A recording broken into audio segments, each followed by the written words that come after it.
Welcome to Alive. It is the 29th Sunday of Ordinary Time, and we are in Luke chapter 18. Sometimes people ask me the question, like, Father, I just don't know if God answers my prayers, and why do I keep asking for the same thing and nothing seems to change? And well, today's gospel passage makes it very clear that Jesus wants us to be persistent in asking for things, to be persistent in petitionary prayer. He doesn't tell the story of the persistent woman unless he wants us to be persistent. I sometimes make reference when we talk about going to confession. I'm like, God didn't give the power and the authority to the apostles.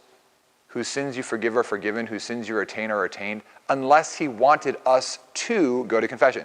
Jesus doesn't give a power and then not want it to be used. He gives the power to forgive sins to the apostles because he wants them to use it. He doesn't give a parable to us and then say, yeah, don't use it.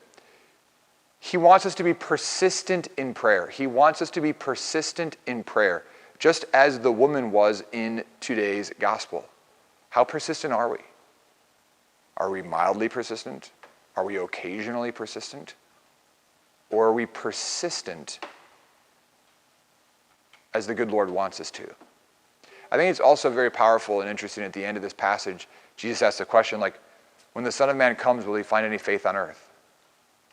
Will he find people being persistent and consistent in longing for him, in conversing with him, in talking to him? Persistence. It is one of life's great virtues, and we need to foster it. What does persistence look like in your life? What are you persistent with? Are you persistent in checking your phone? Are you persistent in watching Netflix? Are you persistent in exercising? Are you persistent in eating healthy food? Are you persistent in going to bed on time? Are you persistent in waking up on time? Are you persistent in going to adoration? Are you persistent in going to confession? What are you persistent about, and how is that forming your life so that you can be the saint that God is calling you to be? As you reflect upon these biblical passages, I hope that it helps you to prepare for Sunday in a very beautiful and profound way. There are discussion questions found at allsaintscatholic.net, allsaintscatholic.net. Join us there for the resources for Alive. God bless you today, and God bless you on Sunday.